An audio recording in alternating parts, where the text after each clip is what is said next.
Gamer bros mocked me at a tournament, not knowing I was their reigning champion.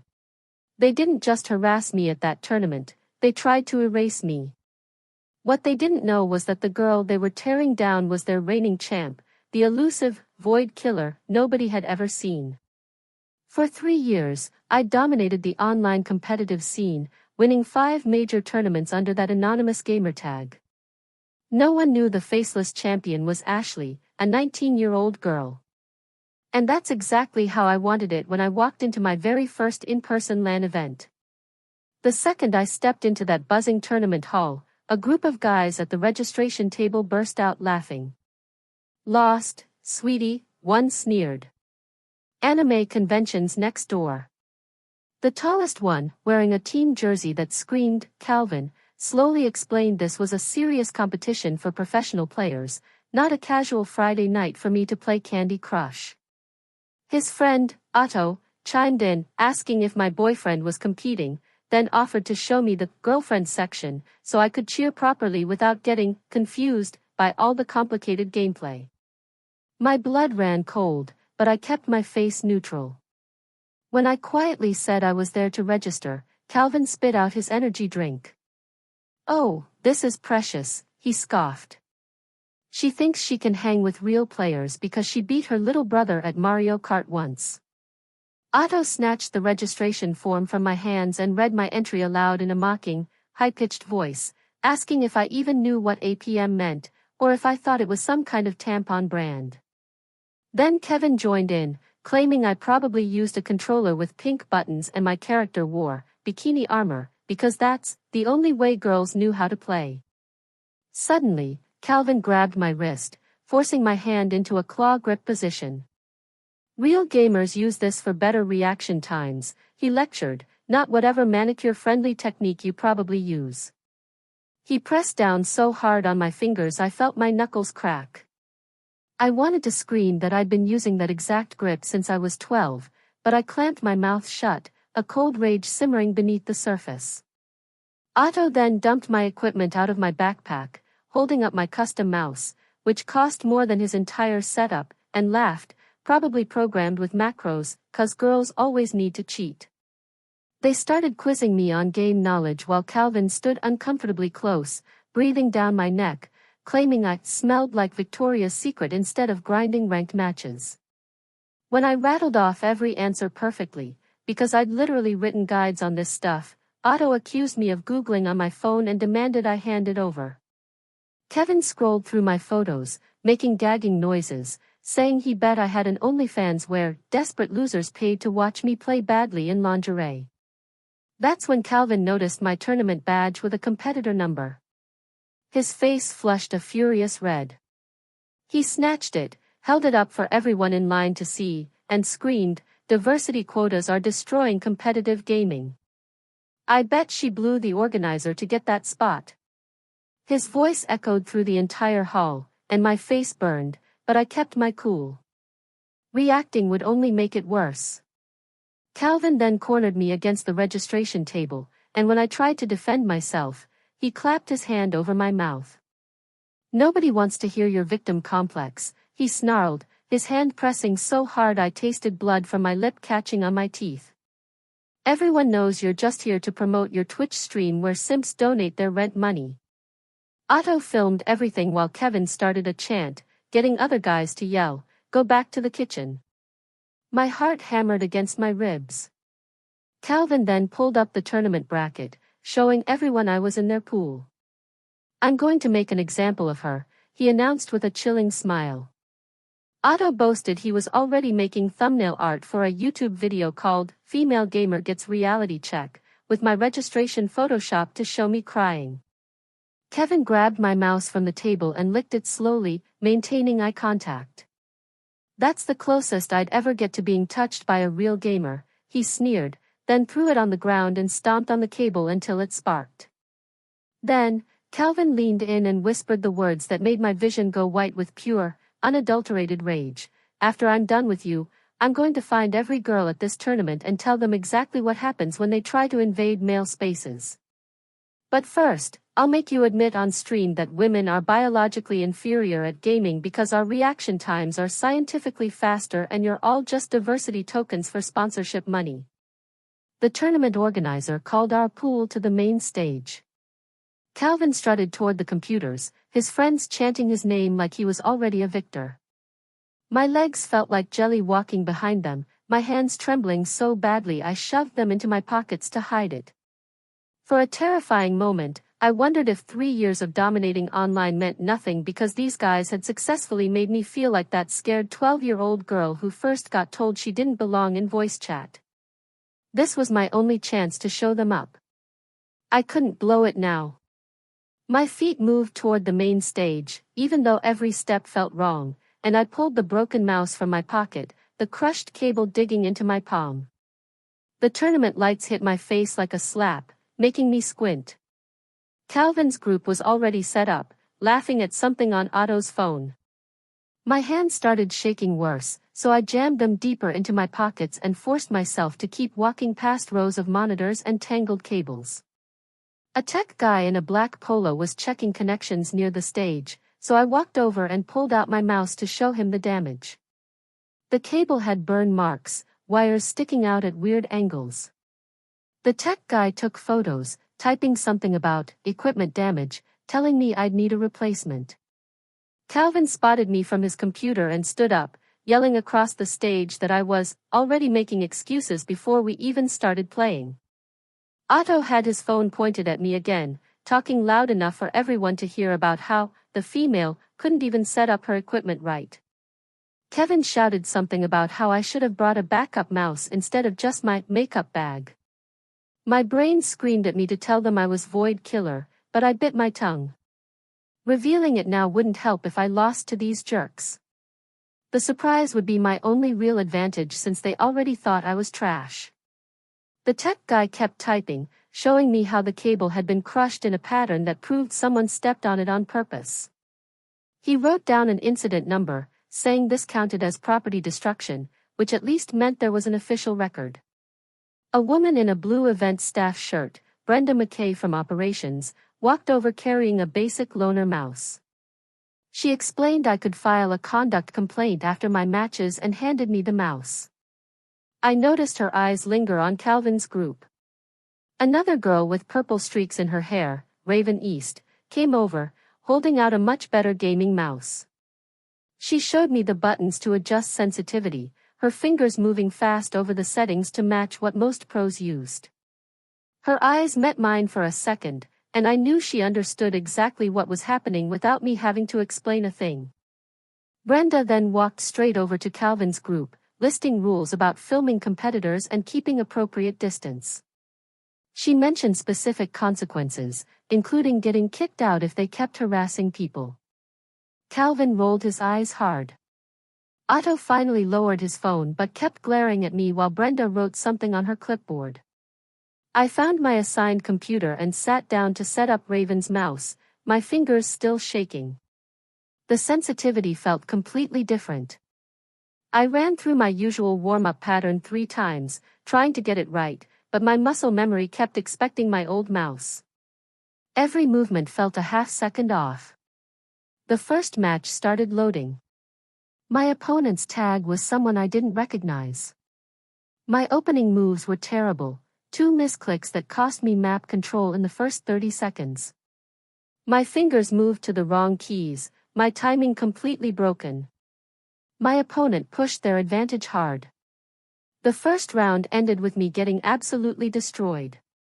The score counter showed a brutal gap in points. I forced myself to take a deep breath, trying to slow down my racing thoughts before the next round. My hands were still shaking, but I made them stay on the keyboard and mouse. The second round loaded. I picked a safer strategy, one that didn't need perfect timing. My opponent kept playing aggressive, but I held defensive positions, waiting for them to make mistakes. Slowly, my body started remembering how to play, even with the different mouse settings messing with my accuracy. I caught them out of position twice and converted both times into small advantages that added up. The round went longer, but I managed to take it by playing patiently. Game 3 would decide the match, and my stomach was doing flips while the loading screen counted down. Calvin, 2 computers over, was destroying his opponent and trash-talking loud enough for everyone to notice. Otto kept looking over at my screen, shaking his head as if he couldn't believe I'd won a round. The final game started, and I stuck with safe plays I'd practiced thousands of times online. My opponent tried to bait me into bad trades, but I kept my cool, focusing on the basics. Every click still felt slightly wrong, but I was adjusting faster now, landing more shots. The match timer counted down as we fought for control of the final objective. My opponent went for a risky play that would have won instantly, but I read it coming and punished hard. The victory screen popped up. I'd taken the match 2-1, no style points. Relief washed over me, but I kept my face neutral. Showing any emotion would just give Calvin's group more ammo. By the way, if you're still with me, make sure to hit subscribe. More unbelievable stories are coming and you won't want to miss them. Calvin stood up from his computer and stretched his arms over his head while his opponent just sat there, staring at the defeat screen. Otto was already uploading highlights to his Instagram story. Kevin kept shouting about how that noob got wrecked and should uninstall the game forever. While other players turned to watch the commotion, Calvin walked past my setup and made a throat-cutting gesture at me before heading to the water fountain. My next opponent loaded in, and I focused on the screen, trying to ignore the knot forming in my stomach about what was coming. This match went smoother. My hands were finally steady enough to hit my combos without fumbling the inputs. I took it 2-0 with basic strategies, but at least I was moving forward in the bracket. A guy with a press badge and expensive camera approached my station. Esteban Curillo introduced himself as a reporter covering the tournament and asked if I had a minute to discuss the incident at registration. I told him I couldn't talk about it on record right now, but maybe after the tournament. He nodded, wrote something, and moved to interview the guy who just lost to Calvin. Someone tapped my shoulder and showed me their phone screen. Otto's video was already getting shared across Twitter and Discord servers. The clip showed me at the registration table with Calvin's group surrounding me, but it conveniently cut off right before Kevin destroyed my mouse. The caption read, "Girl tries to play with the boys at major tournament," and it already had over 3,000 views in 20 minutes. My stomach dropped through the floor, seeing how fast this narrative was spreading without any context. Comments poured in, calling me an attention seeker, and saying I probably sucked at the game anyway, which is why I needed special treatment. Brenda reappeared near Calvin's group with her clipboard and pulled him aside for what looked like a very official conversation. She pointed at her badge, then at the security cameras. Calvin's face got redder with each word she said. He kept trying to interrupt, but she held up her hand and continued reading from what must have been the event code of conduct. Security guards moved closer to their setup, positioning themselves between the players and the crowd barriers, which hadn't been there before.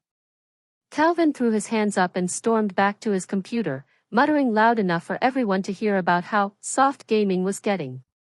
The bracket updated on the overhead screen, showing the next round matchups. My heart started racing when I saw my name lined up against Calvin. He immediately loaded into our game lobby and started with a cheesy rush build that only works if your opponent doesn't scout it coming. My fingers moved to the defensive positions I'd practiced against this exact strategy hundreds of times in ranked matches online. The early pressure hit hard, but I held my buildings and workers safe while his units crashed against my defenses without breaking through. His all-in attack failed, leaving him behind in economy, which I converted into a steady advantage over the next 10 minutes. The crowd started murmuring when the score screen showed me taking game 1. Nobody expected the random girl to handle his signature aggressive opening. Calvin's face went dark. Otto stopped filming. Kevin just stared at the screen like he couldn't process what happened. Between games, Calvin raised his hand and called for a referee, claiming my equipment needed inspection for illegal modifications. The ref walked over, picked up Raven's mouse, examining it from every angle while Calvin insisted, there must be programmed macros, giving her an unfair advantage. The ref plugged it into his laptop and ran diagnostic software that showed all green checkmarks for approved hardware specifications. Calvin slammed his palm on the desk, arguing the test must be wrong, but the ref shook his head and marked his clipboard.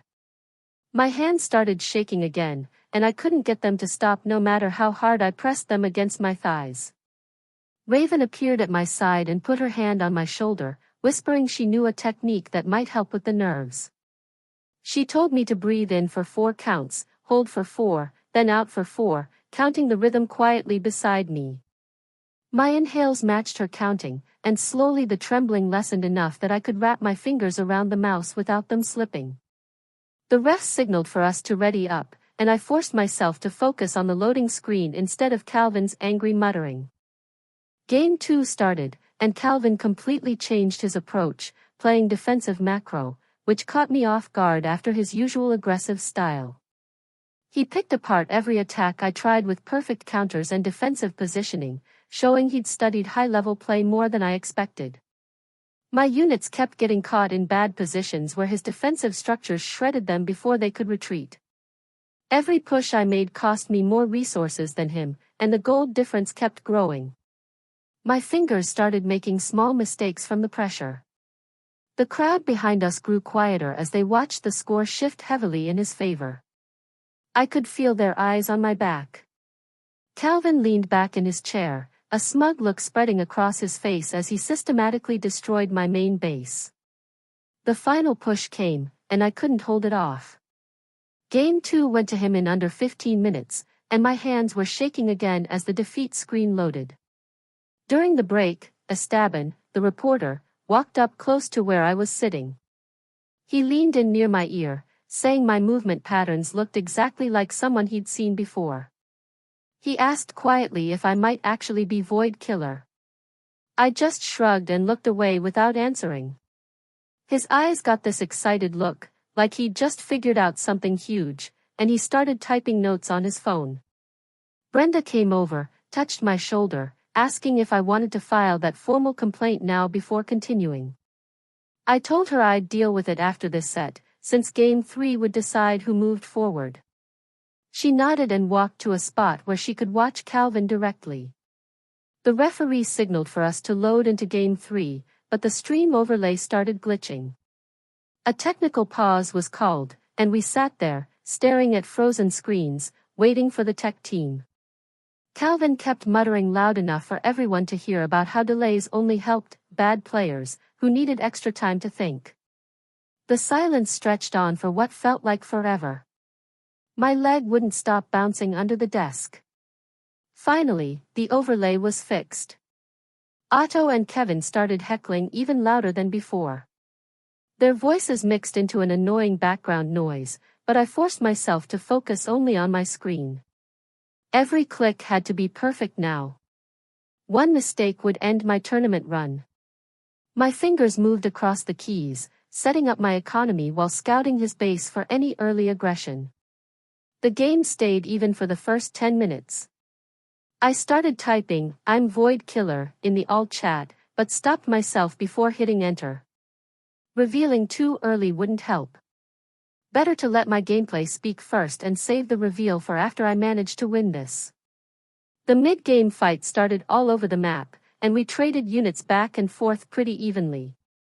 Calvin tried to sneak an expansion, but I caught it with my scout and shut it down. The resource advantage from denying that base started adding up slowly, and I converted it into better upgrades. Our armies crashed together in the middle of the map for what would probably be the final battle. I managed to get better positioning on the high ground, and my ranged units could hit his front line without taking return fire. His unit started melting faster than mine. He tried to retreat, but I'd already sent a small force to cut off his escape. The fight was incredibly close, but my positioning advantage made just enough difference. Calvin's main army got wiped out, and I pushed straight into his base.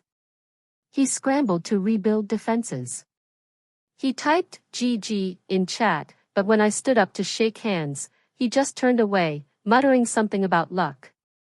The standard handshake was basic etiquette, but I wasn't going to force it. Calvin immediately raised his hand, calling for officials, and started yelling that I must be using macros or scripts. He demanded they inspect my computer and review all the match logs to find evidence of cheating. His face was red and sweaty as he pointed at me, screaming no girl could beat him without illegal assistance. The head referee came over, looking tired of dealing with false accusations, but protocol meant they had to investigate. I handed over Raven's mouse without arguing. The tech team pulled up my input logs from all 3 games and started reviewing them on the big screen. My actions per minute stayed consistent within normal human ranges, and there were no suspicious patterns. They checked the mouse software for any programmed macros, but found only the standard DPI settings. The inspection cleared me completely. The referee turned to address Calvin directly. Brenda stepped forward and issued Calvin an official conduct penalty for making false accusations without evidence. Harassment through baseless cheating claims, she explained, was specifically listed in the tournament code of conduct he'd signed. Otto kept filming everything, but now his clips included Calvin's tantrum and the officials publicly shutting down his protests. The narrative online started shifting as people shared videos of Calvin getting penalized for trying to get me disqualified after losing fairly. I pulled out my phone between rounds and started taking photos of my broken mouse from every angle, capturing the melted plastic where Kevin had stomped on the cable. The tech staff member who'd examined it earlier walked over, and I asked him to look at it again while I documented everything. He pointed out specific damage patterns that showed deliberate crushing force. I wrote down his badge number as a witness. My fingers moved quickly, typing timestamps for each incident and listing everyone who saw the damage. The simple act of building this record made my hands stop shaking for the first time since walking into the venue. Esteban sat at a corner table, typing rapidly on his laptop, pulling up statistics about female dropout rates at gaming events. He interviewed 3 other women competitors who all described similar experiences without mentioning specific names or tournaments. His article went live within an hour with careful wording that avoided defamation, but painted a clear picture of systemic problems.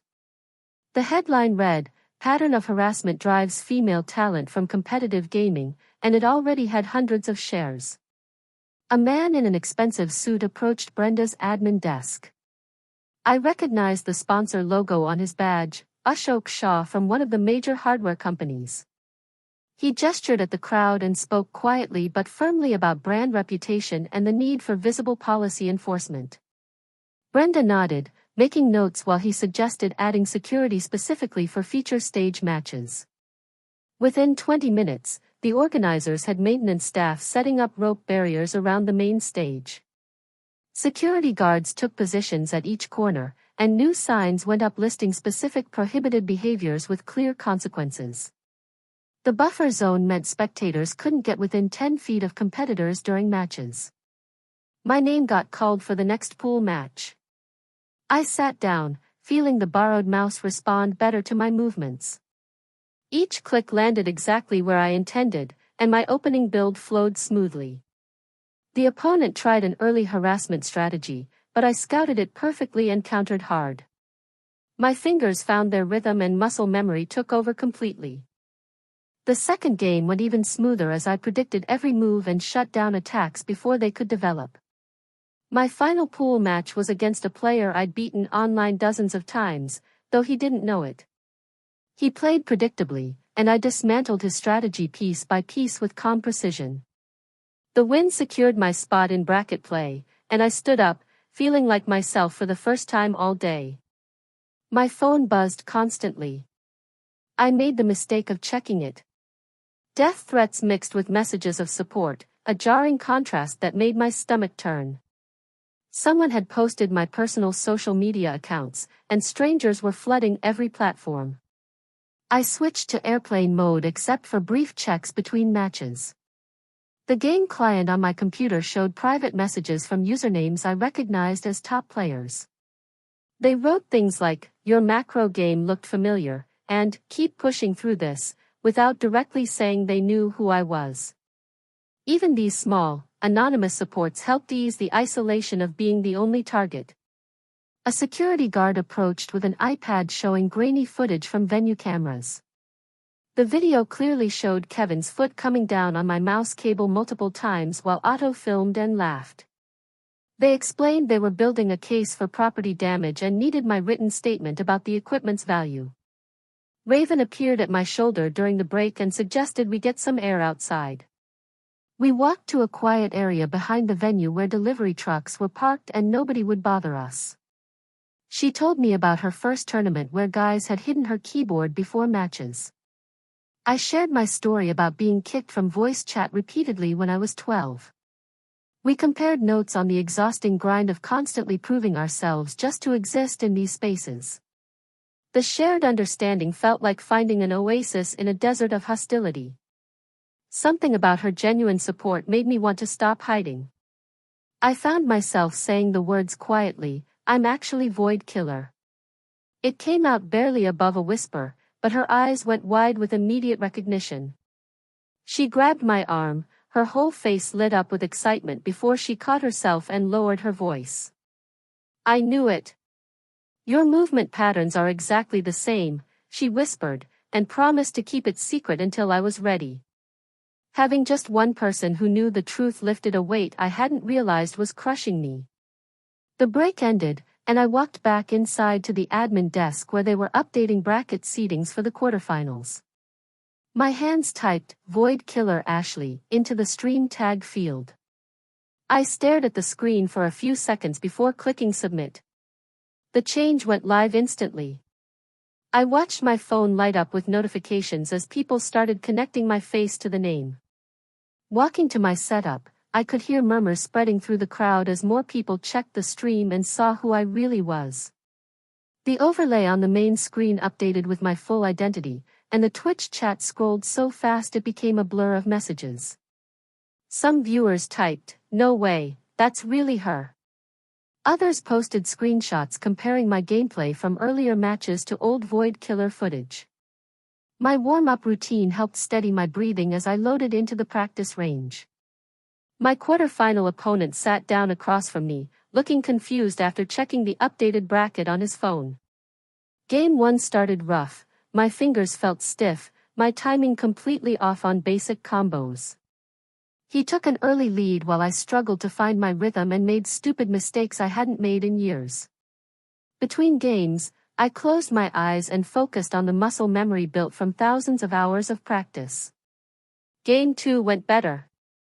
I stuck to safe strategies and solid fundamentals instead of trying anything fancy. My macro play slowly pulled ahead, and I took the second game with careful positioning. Game 3 came down to one final fight where I barely edged out the win through better resource management. Standing up from the computer, I noticed Calvin waiting near the hallway to the bathrooms. He stepped directly in my path despite the earlier warnings about keeping distance.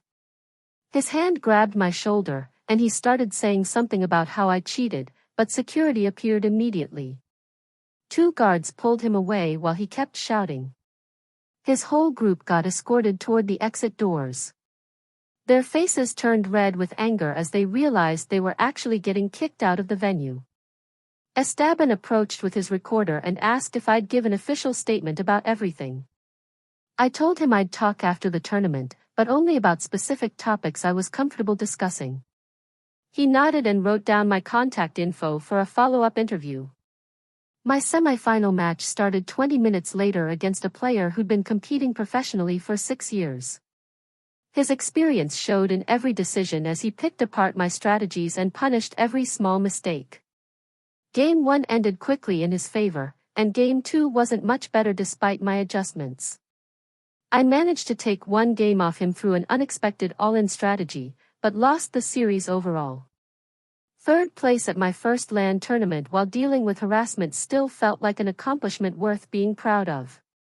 Brenda found me after the match with a tablet and several forms for filing the official incident report. Each section required specific details about times, witnesses, and exactly what happened with the damaged equipment. The process took forever. She helped me attach the photos of my broken mouse and the witness statements from other players. A man from one of the major sponsors walked over with a voucher for their equipment store. He explained their company was taking a stronger stance against harassment and wanted to replace my destroyed mouse. I accepted the offer, understanding this was more about protecting their brand image than actually caring. But the voucher would at least get me a new mouse without having to pay out of pocket for someone else's vandalism. The tournament organizer took the main stage microphone and announced that Calvin's group had been ejected from the venue. He added they were temporarily suspended from all events pending a full investigation. Players throughout the venue looked up from their games as the announcement made it clear there were actual consequences. Other competitors started talking about similar experiences they'd had at previous tournaments. Back at the admin desk, I opened a document and started typing a brief statement about my identity. Each word needed to be factual and professional, without giving trolls any emotional ammunition. I confirmed I was Void Killer and had been competing under that name for 3 years. The statement condemned harassment in competitive gaming without inflammatory language or personal attacks. I mentioned the importance of creating safe spaces for all players regardless of gender or background. The final paragraph thanked the tournament staff and fellow competitors who'd shown support. After reviewing it 3 times, I saved the document and prepared to post it on my social media accounts.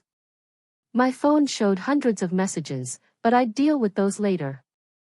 The important thing was that I'd competed, placed 3rd, and shown everyone that I belonged here. Calvin and his friends were gone, banned from the venue with their behavior documented. Tomorrow would bring new challenges, but right now, I just wanted to pack up my stuff and process everything. My phone was already blowing up. I opened Twitter first. My mentions were split between people calling me brave and others saying I faked the whole thing for attention. The hate messages outnumbered the support 3 to 1, with guys posting screenshots of my gameplay claiming I must have cheated somehow. I switched my account to private and started blocking anyone sending death threats about ruining gaming. My Instagram had dozens of DM requests from random accounts with messages I didn't even want to read based on the previews. I turned on the strictest moderation settings and limited comments to only people I followed. Setting up a press contact email took 5 minutes while muting all notifications except from my approved friends list. The tournament coordinator walked onto the main stage and started calling people up for the awards ceremony. I found a seat near the back and watched them hand out trophies for 1st and 2nd place. When they announced a special sportsmanship award, the coordinator called my name and motioned for me to come up. My legs felt weak walking up those stairs with everyone watching, but I made it to the stage. The coordinator handed me a small plaque, saying something about grace under pressure that I barely heard over my heartbeat. The trophy felt lighter than I expected, and the engraving was already smudged, but at least they acknowledged what happened. Walking back to my seat, several players nodded at me with what looked like respect, or maybe just pity. After the ceremony ended, I grabbed my backpack and headed for the exit where Raven was waiting. She pulled out her phone, and we swapped Discord tags and Steam IDs. "We should run some sets online next week," she said, saving my contact info. I texted my mom that everything was fine and I'd be home in a couple hours. My dad replied immediately with 17 question marks, but I'd explain everything later. Raven gave me a quick hug before heading to her car, and I stood there for a moment, feeling less alone. The drive home passed in a blur, and I crashed into bed, still wearing my tournament shirt. My doorbell woke me up the next morning with a delivery guy holding a box from the sponsor. Inside was the replacement mouse, exactly the same model Calvin's friend had destroyed yesterday. I plugged it into my computer and opened my streaming software for the first time in days. My hands moved through the familiar setup process, adjusting the camera angle to actually show my face this time. The stream title read, "Void Killer Plays Ranked." I hit the Go Live button before I could overthink it. My viewer count jumped to 300 within seconds as I loaded into my first match. The fear still sat heavy in my chest, but my fingers found their rhythm on the keyboard anyway. This was my space. And nobody, ever again, could take that away from me. Alright, that's a wrap on today's little journey. Really appreciate you hanging out and wondering through all this with me. What would you have done in my place, especially when those guys were cornering me at registration? Tell me what you think, I really want to know.